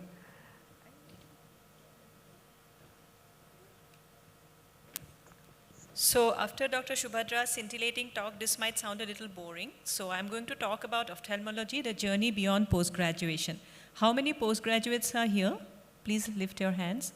Because this talk is useless without you all. I've made it only for you all. This is not a career counseling, okay? I'm just going to show you the way. So life as an ophthalmologist, it is both a medical and a surgical branch, and it's an N branch. The good thing is emergencies are relatively sparse. Of course, in LVP, we don't see that much. There is a rapid technological advance. Every year, new machines are coming, and there is a good scope for research and artificial intelligence usage. There is less dependency on other specialties, including anesthesiology. Higher level of patient satisfaction. How? Because the patient knows what you have done. The patch is open, the patient knows that he is able to see, he or she. So after post-graduation, comprehensive ophthalmology practice is also possible. We don't have to go the hard way always. And further training might be senior residency or fellowship. What are the challenges? So there's a steep learning curve. It's a microsurgery specialty. There is a need for dexterity, and there is an increasing cost of new technologies coming up every year. There is exposure and hands-on training which are needed to improve the surgeries. There's a lower career growth as a comprehensive ophthalmologist, that is the hard picture. And longer training is required if further studies are planned. What is the picture of postgraduate training in India? A controversial slide. It varies from training institute to training institute, and all are not at par. The exposure to surgery and desire for specialization in niche area might be less in some institutes. There are nearly 900 ophthalmologists trained per year, but India needs 25,000 ophthalmologists per year, which is very good news for all the postgraduates. Now, senior residency versus fellowship. So in US, subspecialty fellowship has increased in demand over the years. And why so? There is a desire to acquire special skills, prestige, and a job market opportunity. In India, so we see that the duration of fellowship and senior residency is more or less the same. It's a 1 to 2 year difference only. The exposure in fellowship is more in niche areas. Senior residency makes very good comprehensive ophthalmologists. Working hours and the night duties are more in fellowships. And the job opportunities are more or less equal in both. Senior residency, the chances of getting work as a comprehensive ophthalmologist is even higher. Now, why comprehensive ophthalmology? So there is an increase in applicants for special fellowship. So comprehensive ophthalmologists will become a scarce race, and then their demand will start increasing. Same as is happening with general medicine doctors, they are in high demand because everybody specializes. What are the factors which influence this choice? Lifestyle consideration, family consideration, work hours, preferred geographic location. A comprehensive ophthalmologist can work anywhere. Educational debt, very important, and later timing of postgraduate decisions. What about subspecialty fellowship? The factors are a strong clinical and research interest and a career in urban and academic settings. So in rural places, doing very niche work is difficult. To augment the residency training, along with a comprehensive ophthalmology, is a wonderful idea. There is less educational debt, then early career decisions are made for those who go into subspecialty. There usually is less expectation from family life, and some do it for the interest in new technology. What are the difficulties? It consumes more time, and the distance from the aspect of comprehensive ophthalmology is always there. Now, how to choose a subspecialty? Most important slide. Please find a mentor. Ask the tough questions. Ask for an honest opinion about your capacity. Network with your peers and your seniors. If you have doubt in your post-graduation skill, please go for a subspecialty. Then ask another question. Do the ends justify the means? Only you can answer that question because the background for every individual is different. A fellowship training may not enhance an income opportunity at the expense of the long time lost in training. So we have to be truly passionate about the field and not do it for ulterior motives only for gaining financial respect. There are two models, academic model and private model. Again, a controversial slide. In academic model, there is more research exposure, there is job security because you can join back the same institute, and a desirable private practice position is also possible. What are the downfalls? There is a risk of lower income, less autonomy, and frustration of working in a political and bureaucratic environment. In private model, there is an exposure to higher volume of patients and procedures, and you are taught how to run an effective practice from a business standpoint, which is so important. Unfortunately, in some places, there might be a risk of being used as cheap labor without any academic or surgical benefit. So we have to be very careful where we are going for our further training. Challenges for a female ophthalmologist. Statistically, this study does not show any difference. But the long years of training, physical activity, the being on call for long hours, unpredictable hours, huge workload, they do have their challenges. So staying single is seen more in female surgeons. More female surgeons prefer not having children. And only 25% female surgeons choose to have their first child during surgical residency as compared to a male. So women surgeons possess higher rate of work-home conflict, depression, lower quality of life than men. These are all Western-based data. What do we see from India? So in India, these two studies show that their women ophthalmologists in these surveys have found their job more challenging than men. There was disparity in earning. There was gender bias and poor work-family balance. This is the sad scenario even today. So what are the corrective measures? We have to have mentorship, welcome new members, and make them comfortable in their respective fields. So a good workplace environment allows for greater autonomy in scheduling. And this only a female can help a female because they understand each other's problems. On-site backup childcare is still a myth. Many institutes are slowly doing it, just like in the corporate sector, but this is so necessary. And there should be more room for job sharing and other innovative practice. So there is no easy answer. So final recommendation I would give through all my years of experience is, please list out your short-term, intermediate, and long-term goals. List your priorities. Where do your family, your work, your lifestyle stand, and make the decisions accordingly. Work with trusted mentors and peers. Plan a course that works only for you. Thank you so much.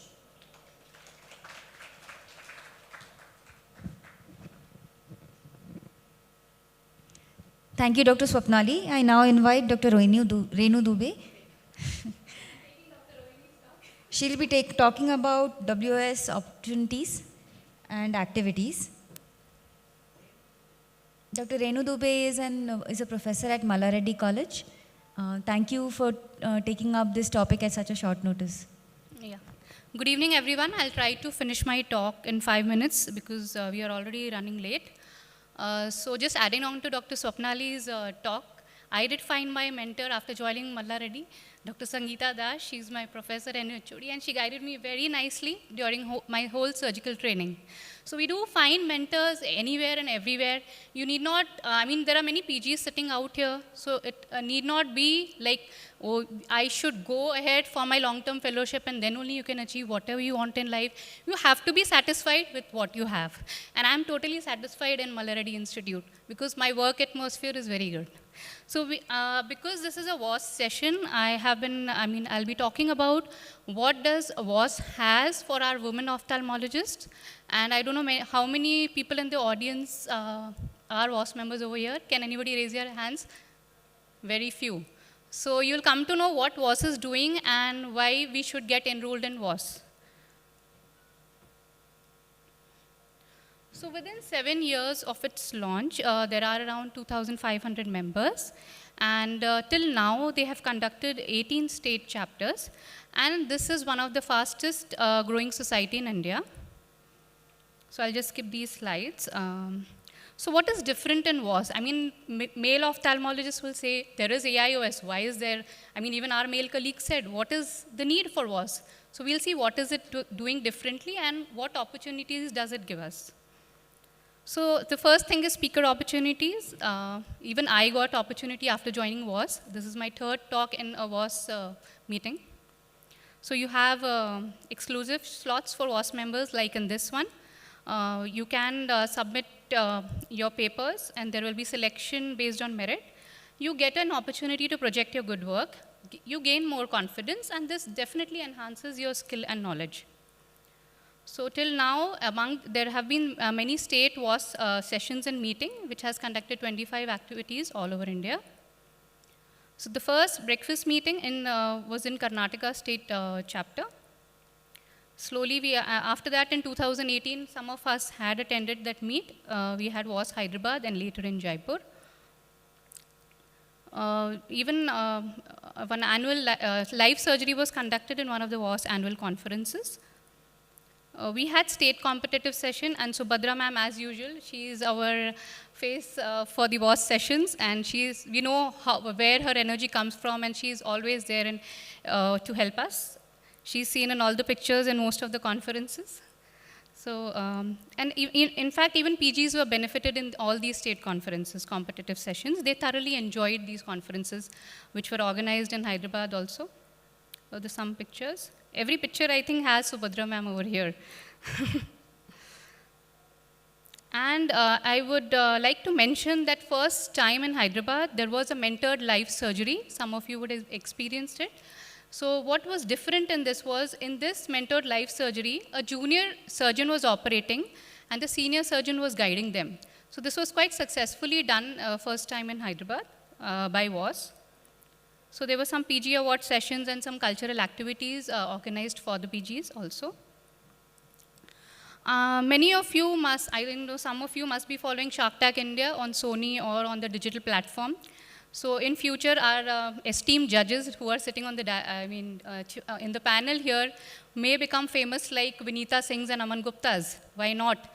Because all PGs will be given, or all WAS members will be given opportunities to submit their research and they will be judging them. In WAS Hyderabad annual conference, we had even felicitated internationally acclaimed women heroes. We had a separate session for that. One more thing which WAS has started is something known as a Prayog program. So here they conduct breakfast meetings, yoga, meditation, and practice management. So it's not only academic, we do have some extra academic and holistic sessions also. So some pictures. So what are the focused areas for WAS? The first was the mentored life surgery, that they started in the Hyderabad conference.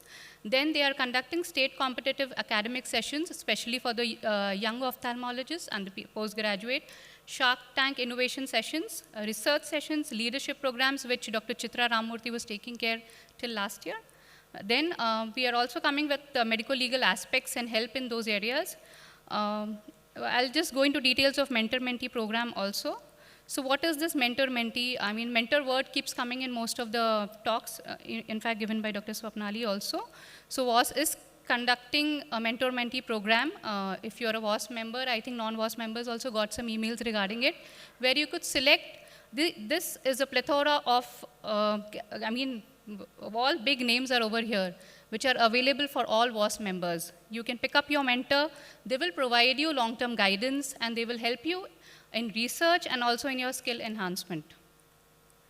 So these were some of the sessions, and it's already time up, okay? So I'll just skip some slides. For PG learning, we have state competitive sessions. Just a word about Project Archana. This was started after a PG committed suicide in Rajasthan, and this was Dr. Mohita's idea.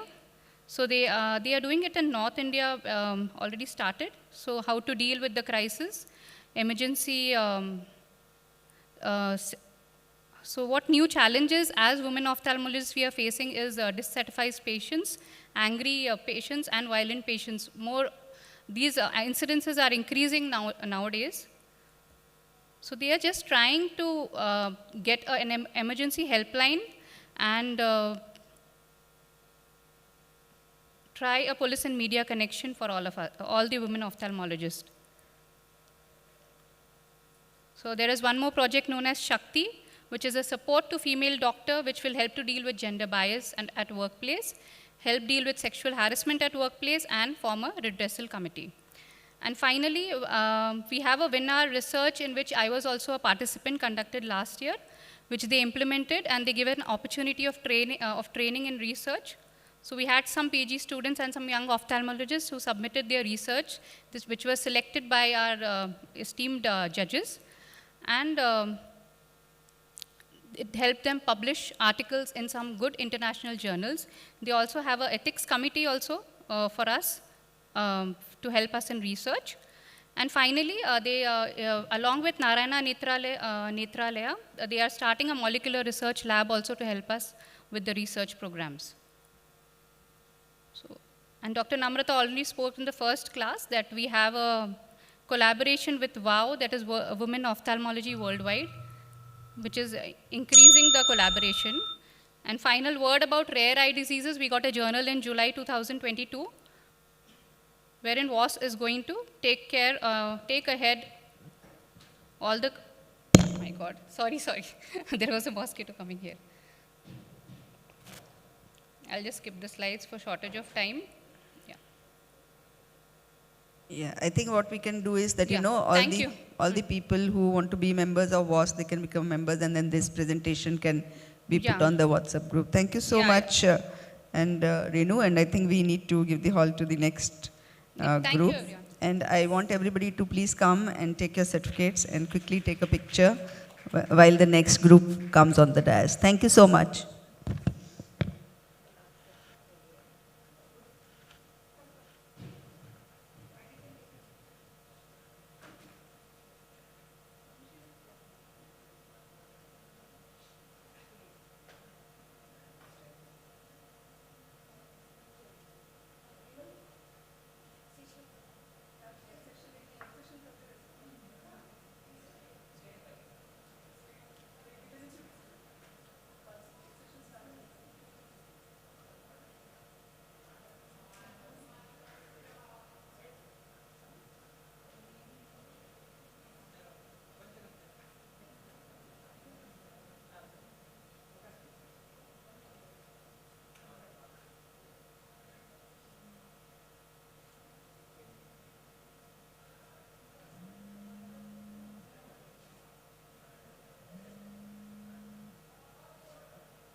I'm sure we are going to be very few people interested in the next session.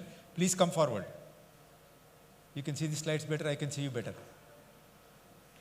Whoever is interested.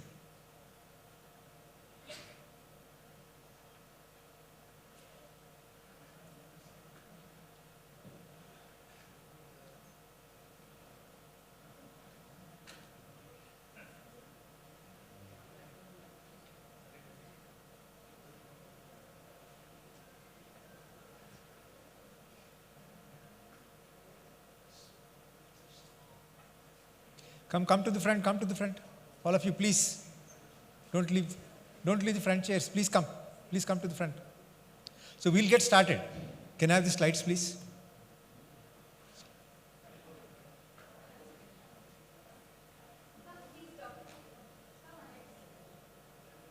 So getting to understand the principles behind research and embarking on research as an academician is one goal. But the goal also is, with the kind of advances that are taking place in medicine, and if our source of knowledge in what are those advances that we need to be practicing on our patients, and what are those advances that probably are only quote unquote marketing and not truth itself, is the other skill that we need to have. Some time ago, when I was introducing this topic and talking to students, I gave the example of either a vegetable vendor or an auto driver taking you for a ride. So you bargain there for a 5 rupees or 2 rupees, not because you can't afford those 5 rupees or 2 rupees. You bargain there because you don't want to be taken for a ride by a piddly auto driver, a vegetable vendor, you are a doctor, and you don't want to be taken by a ride for them. So for a 5 rupee, you don't want to forego your ego, but here, much bigger things are at stake. You are going to put your investments on the technology, and you are going to practice that on your patients. And whether what you see from the publication or by what the medical representative or the industry person is telling you is true or not, is what you need to understand. So that skill to differentiate between the truth and hype in a new technology that is coming is definitely needed by all of us. So I thought in the 1 hour that we have, I will talk about the truth versus hype in the publication literature, and I have 2 young colleagues, bright, from different backgrounds, different specialities, who have really made a mark as far as research is concerned. And their stories should be inspiring to all of us to see how we can actually take the next steps in the thing that we want to do. So the things that I want to cover is about the rigor that is required in evidence-based medicine. What do we want to follow on our patients? And when you read a scientific publication, how do you actually read it reasonably? Studying a study, testing a test is a book that is there, but I've just taken the first part of it, studying a study, to share some thoughts on that. And then finally, we are all worried about statistics that we keep seeing in the published literature. So statistics is not mathematics. For us, statistics is common sense. So if you use statistics as a common sense and let the mathematics be done by the people who need to do the mathematics, they can do that. But we need to understand the common sense in statistics. How do we at least make one step towards that is the thing. So this is the first president of America, George Washington. Okay? And he died on December 14th, 1799. How did he die? He developed suddenly pneumonia at 2 o'clock in the morning. And till that evening, all kinds of treatments were done. One of the standard of care for any disease at that time was letting the blood out, bleeding. Okay? 40% of the blood was drained, and that was the cause of his death. The most prolific publication that we have now, the journal, is Lancet. How did it get its name? It got its name because of the instruments that people were using for letting the blood out at that time. All kinds of fancy instruments to make incisions and let the blood out. That's the Lancet. The journal that was started in 1823 got its name by that instrument. And now it has the highest impact factor, 168. None of the ophthalmology journals have an impact factor of more than 10.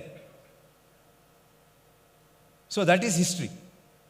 So if you don't want to be using the Lancet, how do you get into evidence-based medicine? What is the rigor involved in evidence-based medicine?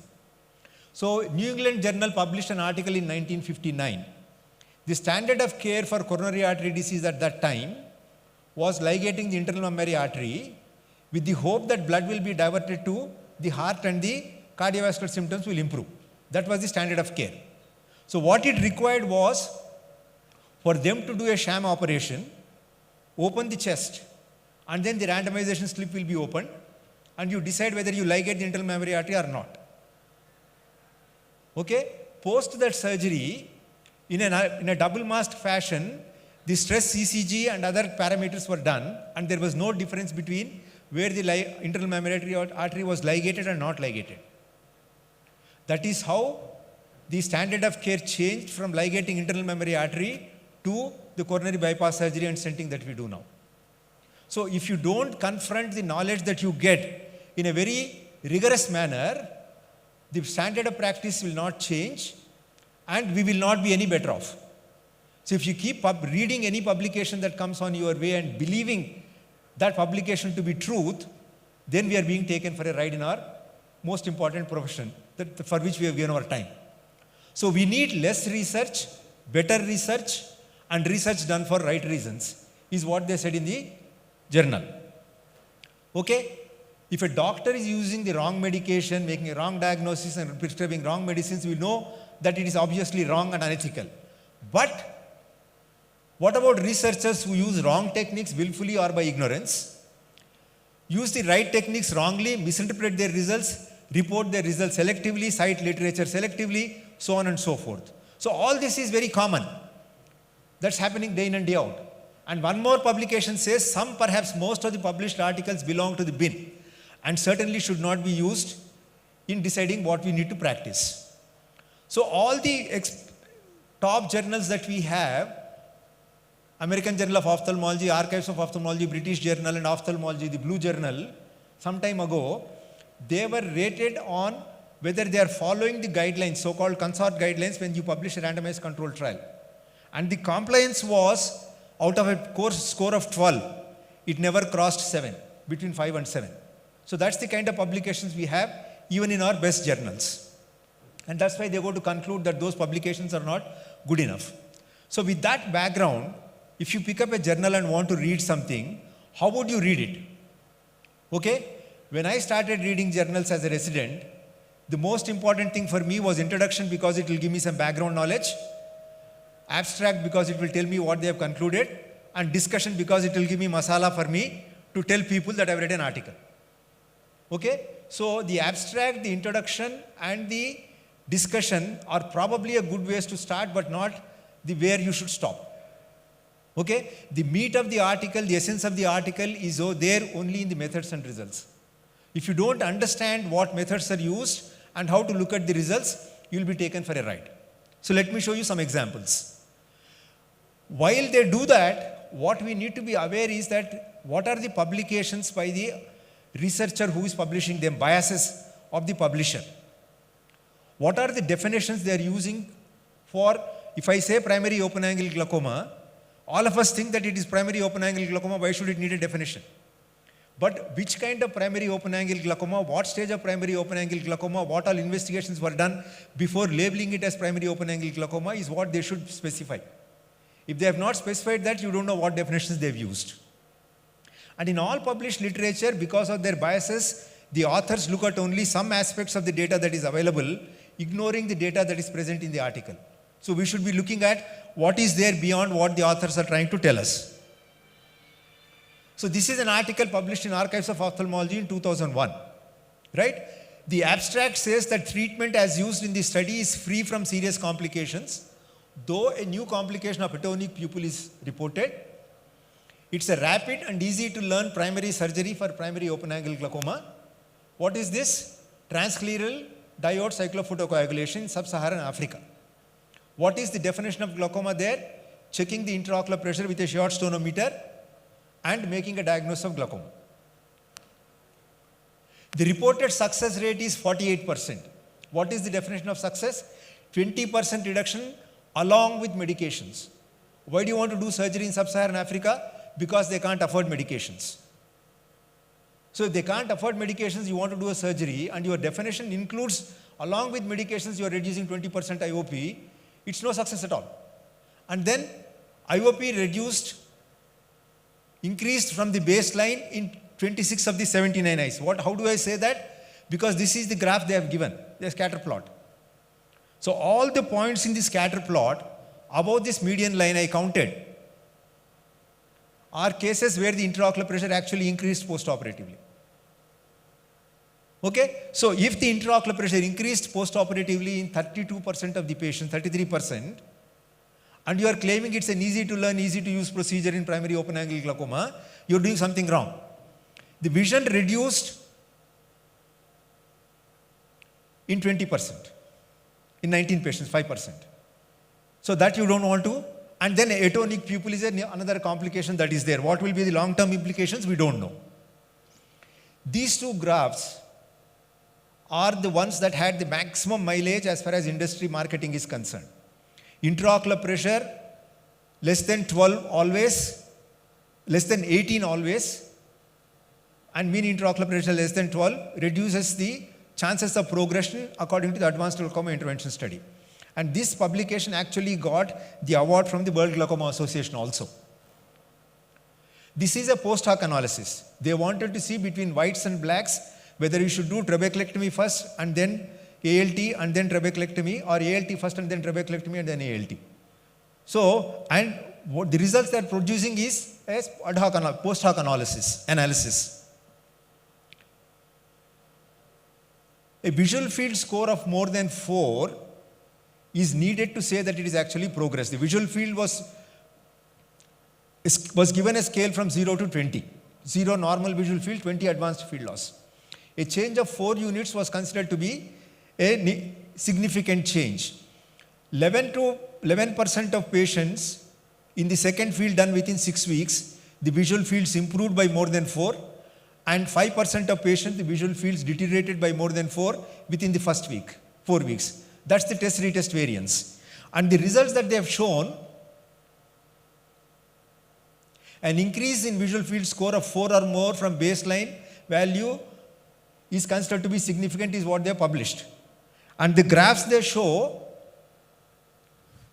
the y-axis is 0 to minus 0.5 to 3.5. And if you actually increase the y-axis to 0 to 20, that's the kind of graphs that you get. So the y-axis here is totally disproportionately enlarged in both the graphs that you see. So that's the kind of detail that one can get into. I'll try and make an effort to make statistics a little simple in the next 3 to 4 minutes, which is not easy, but I'll still try. Okay? So you see something like this in an article. The final IOP with medication A is statistically significantly p.0001 lower than that in medication B. Which of the following would you agree with? So I will use the new drops in my practice because the intraocular pressure is significantly reduced. I will use the new drops in my practice, but I am worried whether the new medication is more expensive. I need to worry about the side effects of the medication. They have not given me the side effects. And the last point I say, I need more information about the amount of, sorry for the spelling mistake, amount of pressure reduction. Okay? Among these 4, we need to make a choice. Okay? You make your choice, I'll give you the answer as we go by. The final IOP with drug A is 14, and that with drug B is 17. The difference is, p-value is 0.01. There is 1 in 100 chance, p 0.1 means 1 in 100 chance that the 4 millimeters pressure reduction produce greater IOP reduced by A compared to B is occurring by chance. So the amount of pressure reduction is 3 millimeters. I am interested in that. And the chance by which it may have come there is very low. So I will believe the result. The final IOP with drug A is 14 and drug B is 17, p less than 1, 1 in 10 chance. It may be accidentally got there, so I don't believe the result. The final IOP with drug A is statistically significantly 0.001 lower than that with drug B, is what is reported. Not the first 2 that I said. Okay? This actually means that the final IOP with drug A is 14.5 and drug B is 15.25, p-value 0.001. So whenever you see a p-value is only a chance. How much is the difference? Whether that difference is something that I am clinically interested in or not. If the difference that they show is clinically useful to you, whether it has occurred by chance or not is the question that you need to ask.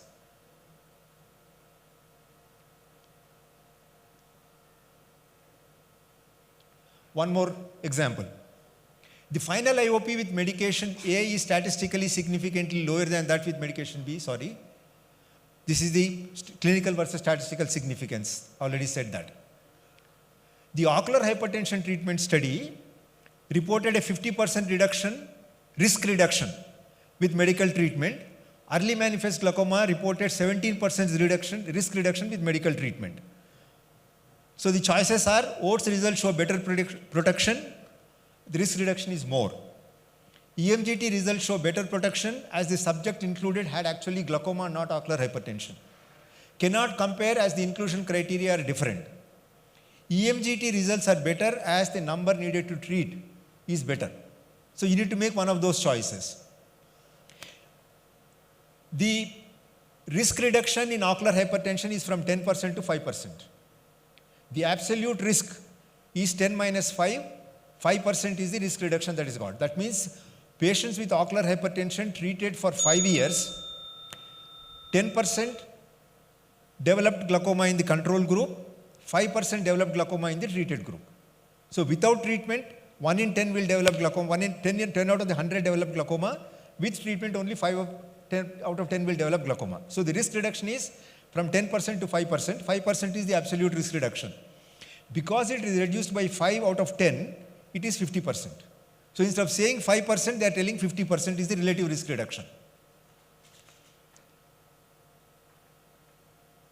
If treatment A mortality is 1% and treatment B mortality is 0.5%, the risk reduction is 0.5% absolute, but the relative risk reduction is again 50%.